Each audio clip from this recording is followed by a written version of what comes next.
நண்பர்களே, வருங்கால அரசு அதிகாரிகளே, அனைவருக்கும் வணக்கம். நான் உங்கள் பொன்வேல் பாண்டியன், நடப்பு நிகழ்வுகள் ஆசிரியர். இன்றைய தினம் ஏப்ரல் 8ஆம் தேதி. 8ஆம் தேதிக்குரிய நடப்பு நிகழ்வுகளை டிஎன்பிஎஸ்சியோட புதிய பாடத்திட்டத்தின்படி நம்ம பல்வேறு தலைப்புகளை சிறப்பான முறையில நம்ம உங்களுக்கு தொகுத்து வழங்க போறோம். சரியா? அதே மாதிரி வாய்ப்பு கிடைக்கும் போதெல்லாம் பழைய கரண்ட் அஃபேர்ஸ்ல இருந்து நம்ம ஒரு கனெக்ஷன் பண்ணி நம்ம அதை லிங்க் பண்ணி நிறைய விஷயங்களை தொடர்பு படுத்தி ஒரு ரிவிஷன் மாதிரி கொடுத்துட்டு இருக்கோம்.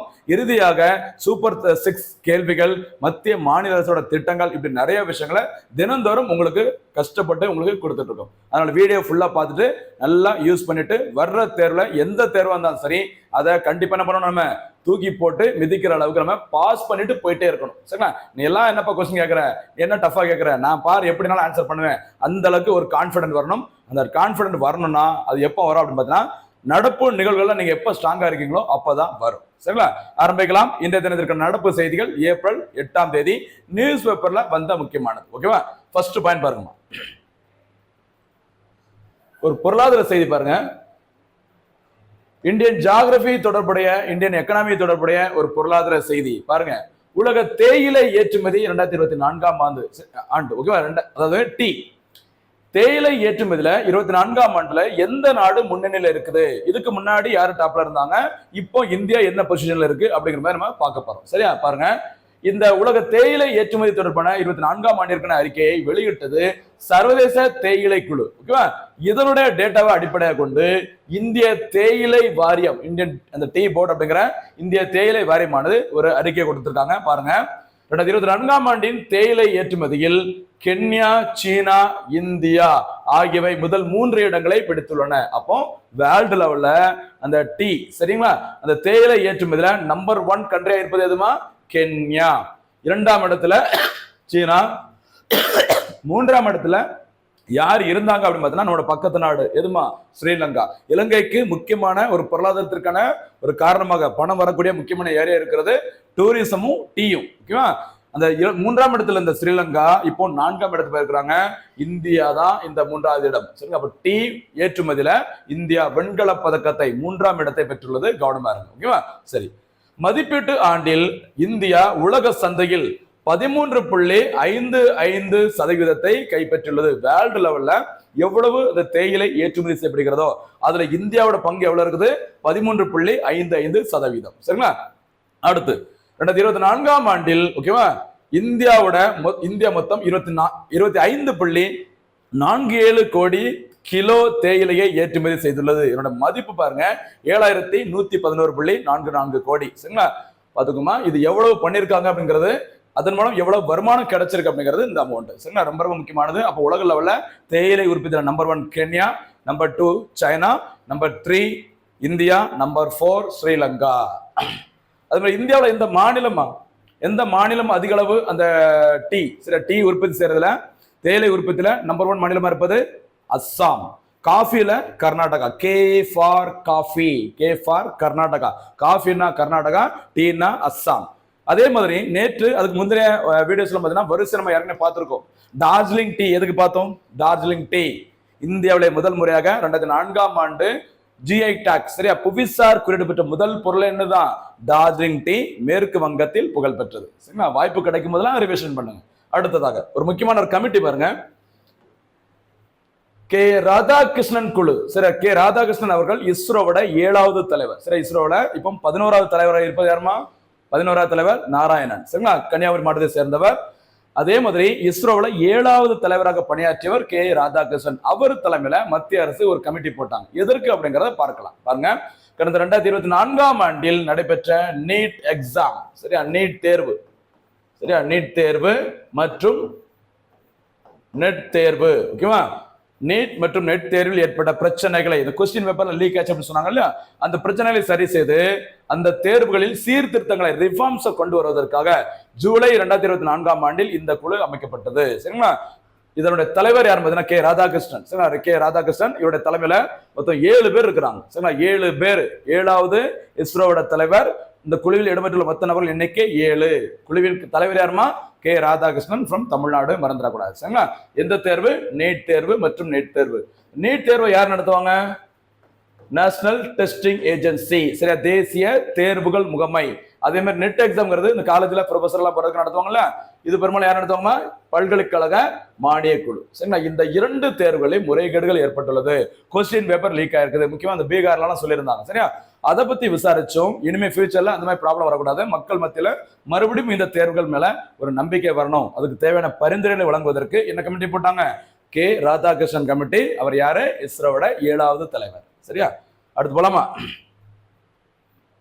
அடுத்து இந்தியன் பாலிட்டி தொடர்பான ரொம்ப ரொம்ப முக்கியமான ஒரு செய்தி. சரியா? பாருங்க, வக்பு வாரியம் அமைக்கும் முதல் இந்திய மாநிலம். நம்ம ஏற்கனவே சொல்லியிருந்தோம், வக்பு தொடர்பான ஒரு வீடியோவை தனியா ஸ்பெஷலா போடுறேன், அது நிறைய நோட்ஸ் இருக்குது, இப்போதைக்கு என்னன்னு சொல்லி லைட்டா பாத்துக்கலாம். சரியா? பாருங்க, புதிய வக்பு சட்டம் திருத்தம் 2025 குடியரசுத் தலைவரின் ஒப்புதல் பெற்று ஏப்ரல் 6ஆம் தேதி முதல் நடைமுறைக்கு வந்துள்ளது. சரிங்களா? அந்த வக்பு சட்டத்துல சட்ட திருத்தம் கொண்டு வந்து அது எப்போது முதல் நடைமுறைக்கு வந்திருக்குது? ஏப்ரல் 6ஆம் தேதி 2025 முதல் நடைமுறைக்கு வந்திருக்கு. சரிங்களா?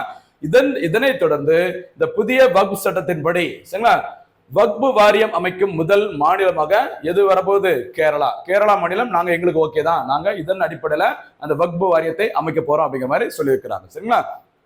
இந்த வக்பு வாரியத்தின் மூலம் இந்த வக்பு சொத்துக்களை திறம்பட நிர்வகிப்பதற்கும் சொத்துக்களை பாதுகாப்பதற்கும் வழிவகை செய்யப்படுகிறது. ஷார்ட்டா சொல்லியிருக்கும். இதுக்கு முன்னாடி ஸ்டார்டிங்ல எப்படி இருந்துச்சு, இப்போ என்ன சட்டத்தை கொண்டு வந்திருக்காங்க, புதுசா கொண்டு வந்து அந்த சட்ட திருத்தத்துல என்னென்ன அம்சங்கள்லாம் இருக்கு அப்படிங்கிறத இன்னொரு வீடியோவில் நம்ம ஃபுல்லா தனியா பார்ப்போம். சரியா? அப்போ இங்க என்ன பார்க்கிறோம்? இந்த வக்பு வாரியம், இந்த புதிய சட்டத்தின்படி புதிய வக்பு வாரியத்தை அமைக்க ஓகே சொல்லியிருக்க ஃபர்ஸ்ட் மாநிலம் எது? கேரளா. அதே மாதிரி யூனிஃபார்ம் சிவில் கோடு, பொது சிவில் சட்டத்தை முதலில் அமல்படுத்திய மாநிலம் உத்தரகாண்ட். இந்த மாதிரி மத்திய அரசு ஏதோ ஒன்று முயற்சி பண்ணும்போது, ஒரு சட்டத்தை கொண்டு வரும்போது எந்த மாநிலம் முதல்ல அமல்படுத்தினாங்க அப்படிங்கிறத கொஞ்சம் பார்த்துக்கோங்க. சரியா? ஓகே. அடுத்ததாக பாருங்க, விவிபேட். இது என்னடா கரண்ட் அஃபேர்ஸ்ல இதெல்லாம் வந்திருக்க நினைக்க வேண்டாம், இன்றைய நியூஸ் பேப்பர்ல வந்ததுதான். சரியா? ஒருத்தங்க கேஸ் போட்டதாங்க. அதுல இந்த விவிபேட் உங்களுக்கு தெரியலாமா, நம்ம யாருக்கு ஓட்டு போட்டோம் அப்படிங்கிற அந்த ஒரு அத்தாச்சி, ஒரு ரிசிப்ட் மாதிரி ஒரு 7 செகண்ட் பார்த்தீங்கன்னா டிஸ்பிளேல காட்டுற மாதிரி இருக்கும். சரிங்களா? நமக்கு யாருக்கு ஓட்டு போட்டோங்கிறத நம்ம கன்ஃபார்ம் பண்ணிக்கிறதுக்கு. சரிங்களா? இந்த விவிபேட் அதுல எத்தனை அந்த யாருக்கெல்லாம் ஓட்டு போட்டுருக்கலாம் அப்படிங்கிற அந்த லிஸ்ட்டும் சரி, ஒரிஜினலா அந்த எலக்ட்ரானிக் ஓட்டிங் மிஷின்ல எத்தனை ஓட்டு யாருக்கு பதிவா இருக்குங்கிறது சரி, ரெண்டையும் மேட்ச் பண்ணி பார்க்கணும், 100% மேட்ச் பண்ணி பார்க்கணும் அப்படிங்கிற மாதிரி ஒருத்தங்க வழக்கு திறந்திருந்தாங்க. இல்ல அதெல்லாம் முடியாது அப்படிங்கிற மாதிரி இன்றைய தீர்ப்புல நீதிமன்றம் சொல்லியிருக்கிறாங்க. அதனால விவிபேட் என்னங்கிறத நம்ம பார்த்துக்கிறது நல்லது. சரியா? பாருங்க, விவிபேட்டோட விரிவாக்கம் voter verified paper audit trail. சரியா? தமிழ்ல வாக்காளர் சரிபார்க்கக்கூடிய காகித தணிக்கை பாதை அப்படிங்கிறதா அந்த விவிபேட்டோட விரிவாக்கம். சரிங்களா? யாருக்கு வாக்காளர் ஓட்டு போட்டிருக்காங்க அதை அவங்களே சரிபார்த்துக் கொள்வதற்கான ஒரு ரிசிப்ட் அப்படிங்கிற மாதிரி சொல்லலாம். சரியா? சரி, இந்த விவிபேட்டானது இந்தியாவில் செப்டம்பர் 2013 முதல் முறையாக எந்த மாநிலத்தில் பயன்படுத்திருக்கிறாங்க? நாகாலாந்துல பயன்படுத்திருக்கிறாங்க. சரிங்களா? நாகாலாந்தில் உள்ள நோக்சன் என்ற சட்டமன்ற தொகுதியில ஒரு தேர்தல் நடைபெற்றது. அந்த தேர்தல் தான் முதல் முறையாக இந்த வாக்காளர்கள் யாருக்கு ஓட்டு போட்டோம் அப்படிங்கிறத சரிபார்க்கக்கூடிய காகித தணிக்கை பாதை முதலில் பயன்படுத்தப்பட்டது. விவிபேட் ஃபர்ஸ்ட் டைம் அறிமுகப்படுத்தப்பட்டது எந்த வருஷம்? 2013ஆம் ஆண்டு. எந்த மாநிலத்துல? நாகாலாந்துல ஒரு ட்ரையல் பேசிஸ்ல யூஸ் பண்ணியிருக்கிறான். அதனைத் தொடர்ந்து அதே 2013ஆம் ஆண்டு மிசோரம் மாநிலத்தில் நடைபெற்ற சட்டமன்ற தொகுதிகளில் சில தேர்தலில் மொத்தம் 40 தொகுதிகள் இருக்கு. அந்த 40 தொகுதிகளில் 10 சட்டமன்ற தொகுதிகளில் இந்த விவிபேட் சோதனை முறையில பயன்படுத்திக்கிறாங்க. சரிங்களா? அப்போ ஃபர்ஸ்ட் டைம் விவிபேட் பயன்படுத்தப்பட்டது 2013. அது முதல் மாநிலம் கேட்டா நாகாலாந்து, இடம் நோக்சன். அதுக்கப்புறம் பார்த்தீங்கன்னா சட்டமன்ற தொகுதியில் ஒரு 10 சட்டமன்ற தொகுதியில் அப்படியே யூஸ் பண்ணியிருக்கிறாங்க. எந்த மாநிலத்திலுமா? மிசோரம் மாநிலத்தில். சரியா? அடுத்து 2017ஆம் ஆண்டு சட்டமன்ற தேர்தலில் கோவா மாநிலம் முழுவதும் இந்த விவிபேட் பொருத்தப்பட்ட எலக்ட்ரானிக் ஓட்டிங் மிஷின்கள் பயன்படுத்தப்பட்டன. அப்ப 100% ஒரு மாநிலத்தில் 100% ஒரு மாநிலத்தில் நடைபெற்ற தேர்தலில் இந்த விவிபேட் அப்படிங்கிற வசதியானது முதல் முறையாக எந்த வருஷம் பயன்படுத்திருக்கிறாங்க? 2017ஆம் ஆண்டு. எந்த மாநிலத்துல? கோவா மாநிலத்தில். கவனமா இருங்க, விட்டுறக்கூடாது. இப்படியும் கேள்வி கேட்கலாம். ஃபர்ஸ்ட் நாகாலாந்து, அதுக்கப்புறம் 10 சட்டமன்ற தொகுதிகள் அப்படின்னா மிசோரம். முழுமைக்கும் ஒரு மாநிலத்தில் நடைபெற்ற அனைத்து சட்டமன்ற தொகுதிகளிலும் இந்த விவிபேட் அப்படிங்கிறது எலக்ட்ரானிக் ஓட்டிங் மிஷின்ல முதல் முறை பயன்படுத்தப்பட்டதுங்கம்மா கோவா மாநிலத்துல வருஷம் 2017. சரியா? அதனைத் தொடர்ந்து 2019ஆம் ஆண்டு இந்திய பொது தேர்தலில் சரி இந்தியா நடைபெற்ற அந்த மக்களவை தேர்தலில் 543 மக்களவை தொகுதிகளிலும் எது பயன்படுத்தப்பட்டது? விவிபேட். சரி, அனைத்து மக்களவை தொகுதிகளிலும் முதல் முறையாக இந்த விவிபேட் அப்படிங்கிற வசதியானது அறிமுகப்படுத்தப்பட்டு பயன்படுத்தப்பட்ட வருஷம் 2019ஆம் ஆண்டு. மறக்க கூடாது. சரிங்களா? அடுத்ததாக அப்படியே முடிஞ்சா நோட்டான என்ன? இந்த எலக்ட்ரானிக் ஓட்டிங் மிஷின் எப்போ பயன்படுத்தினாங்க? அது மாதிரி ஓட்டர் ஐடி எப்போ பயன்படுத்தினாங்க, ஓட்டர் ஐடியில் எப்போ கலர் போட்டோ எப்போ கொண்டு வந்தாங்க, அதுக்கப்புறம் கலர் போட்டோ எப்போ பயன்படுத்தப்பட்ட ஆரம்பிக்கப்பட்டது, அது எல்லாமே முடிஞ்சா லைட்டா பார்த்துக்கோங்க. சரிங்களாமா?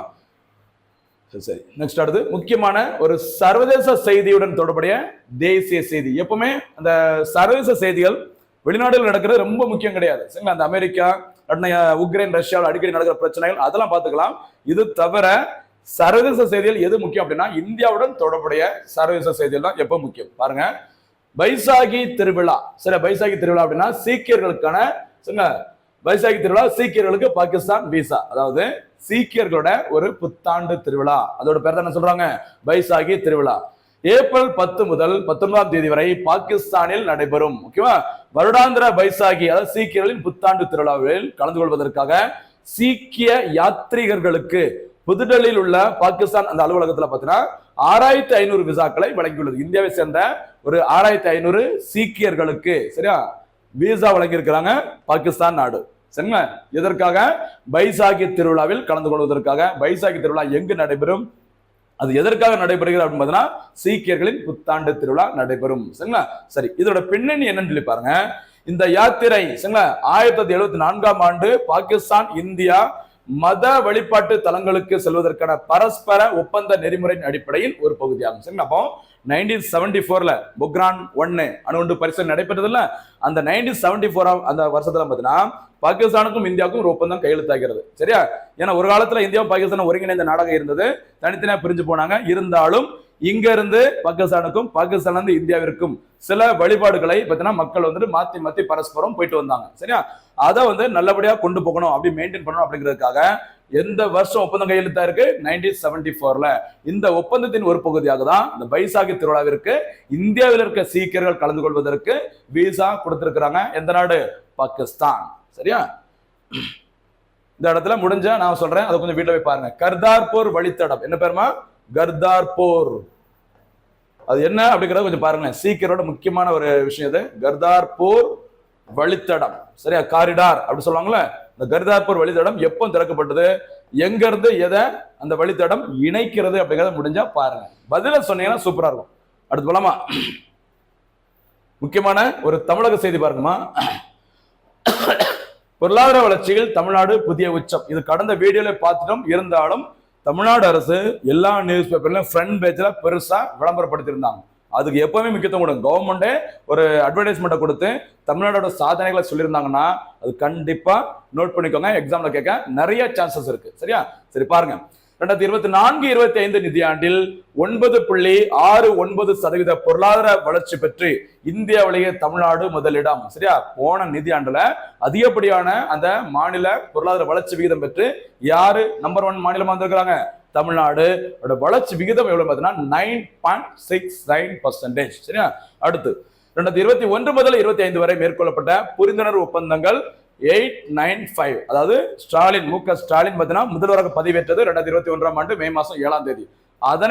அதற்கு பிறகு தற்போது வரைக்கும் 2025 வரைக்கும் இந்தியாவில் பல்வேறு தொழில் தொடங்கக்கூடிய நிறுவனங்கள் எத்தனை அந்த MOU சரியா தொழில் தொடங்குவதற்கான அந்த புரிந்துணர்வு ஒப்பந்தங்கள் கையெழுத்தா இருக்குது 895.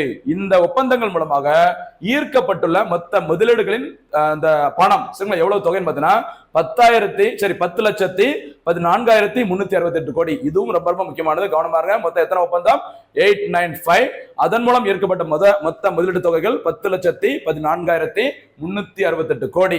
இதன் மூலம் பார்த்தீங்கன்னா 38 லட்சத்துக்கு மேல வேலை வாய்ப்புகளும் வந்திருக்கு அப்படிங்கிற மாதிரி சொல்லியிருந்தாங்க. சரிங்களா? ஓகே. அதே மாதிரி தமிழக அரசின் $1 டிரில்லியன் பொருளாதார இலக்கு ஆண்டு 2030ஆம் ஆண்டு. சரிங்களா? 2021ஆம் ஆண்டு முதலீட்டாளர்களின் முதல் முகவரி. என்ன பேரு? முதலீட்டாளர்களின் முதல் முகவரி அப்படிங்கிற ஒரு மாநாட்டினை தமிழ்நாடு அரசு நடத்தினாங்க 2021ஆம் ஆண்டு. அந்த மாநாட்டின் போதுதான் தமிழ்நாடு அரசு ஒரு இலக்கை அறிவிக்கிறாங்க. என்ன இலக்குமா? வர 2030ஆம் ஆண்டுக்குள்ள தமிழ்நாடு எக்கனாமியோட மொத்த வேல்யூ எவ்வளவு இருக்கணும்? $1 டிரில்லியன் பொருளாதாரம். இதே மாதிரி மத்திய அரசோட இலக்கு 2025ஆம் ஆண்டு முடியறதுக்குள்ள $5 டிரில்லியன் பொருளாதாரம் மறந்துடக்கூடாது. சரியா? சரி, அடுத்து முக்கியமான ஒரு பாதுகாப்பு செய்திகள் பாருங்க. சரியா? INS வர்ஷா கடற்படை தளம் அதிகம் எதிர்பார்க்கலாம், கவனமா இருக்கு. INS வர்ஷா கடற்படை தளம். சரியா? ஆந்திராவின் விசாகப்பட்டினத்தில் கடற்படையின் கிழக்கு பிராந்திய தலைமையகம் செயல்படுகிறது. அப்போ இந்தியன் நேவியோட அந்த கிழக்கு பகுதியில் இருக்கிற அந்த பிராந்தியத்தின் ஹெட் குவார்டர்ஸ் எங்கமா இருக்குது? விசாகப்பட்டினத்துல தான் இருக்கு. சரிங்களா? விசாகப்பட்டினத்திலிருந்து 50 கிலோமீட்டர் தொலைவில் அமைந்துள்ள ராம்பில்லியில், சரி, ராம்பில்லியில் INS வர்ஷா என்ற பெயரில் புதிய கடற்படை தளம் அமைக்கப்பட்டு வருகிறது. அப்போ இந்திய கடற்படைக்கு சொந்தமான புதிய கடற்படை தளம் எங்கு அமைக்கப்பட்டு வருகிறது? விசாகப்பட்டினத்திலிருந்து ஒரு 50 கிலோமீட்டர் தொலைவில் இருக்கிற ராம்பில்லி அப்படிங்கிற இடம் பக்கத்துல இருக்கிற ஒரு இடம். அந்த கடற்படை தளத்திற்கு என்ன பேர் வச்சிருக்காங்கம்மா? INS வர்ஷா. சரியா? இந்த கடற்படை தளம் ஒரு சிறப்பு என்னன்னு சொல்லி பாருங்க, அணுசக்தி நீர்மூழ்கிகளுக்கான சிறப்பு தளமாக செயல்பட உள்ளது. சரியா? என்ன சொல்லுவாங்க, நியூக்ளியர் பவர்டு சப்மரைன்ஸ் அப்படி சொல்லுவாங்கல்ல, அணுசக்தியில் இயக்கக்கூடிய நீர்மூழ்கிகளுக்கான ஒரு சிறப்பு தளமாக செயல்பட உள்ளது. எது? INS வர்ஷா விசாகப்பட்டினம். சரிங்களா? சரி, இந்த அணுசக்தியில் இயங்கும் அந்த நீர்மூழ்கிகள் ஒரு சில எக்ஸாம்பிள் கொடுத்து பாருங்க. INS அரிகந்த். இந்த INS அரிகந்த் அப்படிங்கிறதா இந்தியாவில் சரி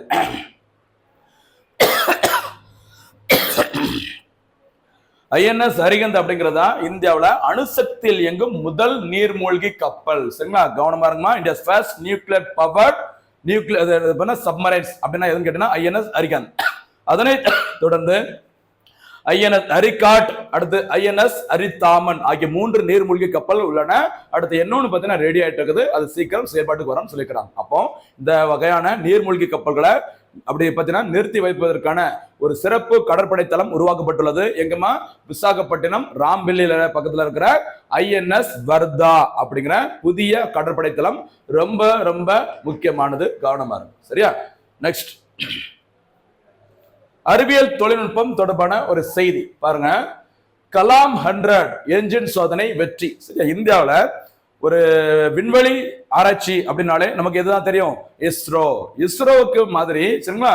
இந்தியாவில் ஒரு தனியார் விண்வெளி ஆய்வு நிறுவனம் பயங்கரமா கலைக்கிட்டு இருக்கிறாங்க ரீசெண்டா.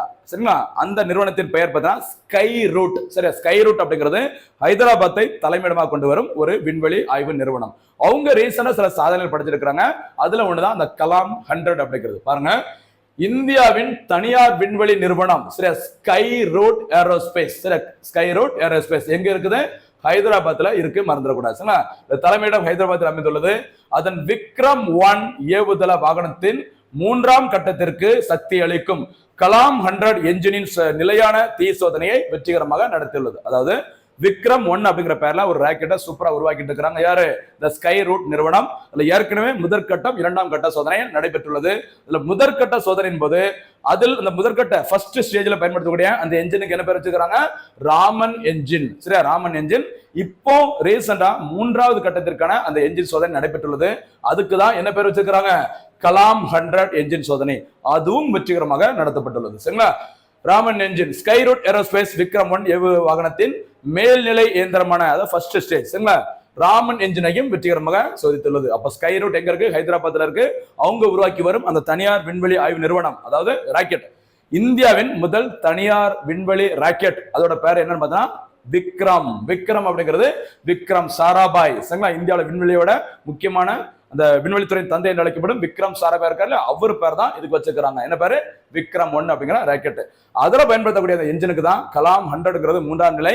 முதல் நிலைக்கு என்ன பேரு? ராமன். சரிங்களா? எல்லாமே ரொம்ப முக்கியமானதா, கவனமா இருக்கும். சரியா? அடுத்ததாக அது உலக லெவல்ல தனியார் விண்வெளி ஆய்வு நிறுவனம் எது முக்கியமான புகழ்பெற்ற ஒரு நிறுவனம்? Space X. எங்க இருக்குது? அமெரிக்காவில் இருக்குது. அவருடைய ஃபவுண்டர் சேர்மன் எலான் மஸ்க். அதையும் மறந்துடக்கூடாது. சரிங்களா? சரி, நெக்ஸ்ட் முக்கியமான 2 திட்டங்கள். ஒன்னு நம்ம தமிழ்நாடு அரசோட திட்டம், இன்னொன்னு பார்த்தீங்கன்னா மத்திய அரசு திட்டம். ரெண்டையும் பாருங்கம்மா. முதல்வர் படைப்பகம். சரியா? இன்றைய செய்தித்தாள் இடம்பெற்றது. தமிழக அரசு சார்பில் சென்னை கொளத்தூரில் அமைக்கப்பட்டுள்ள முதல்வர் படைப்பகம் என்ற மையத்தினை நவம்பர் 4ஆம் தேதி 2024ஆம் ஆண்டு முதல்வர் ஸ்டாலின் திறந்து வைத்தார். சரியா? கொளத்தூர் அப்படிங்கிறது தற்போதைய 16வது சட்டப்பேரவையின் முதல்வராக இருக்கிற மு.க. ஸ்டாலின் அவருடைய சொந்த தொகுதி கொளத்தூர். அந்த கொளத்தூர்ல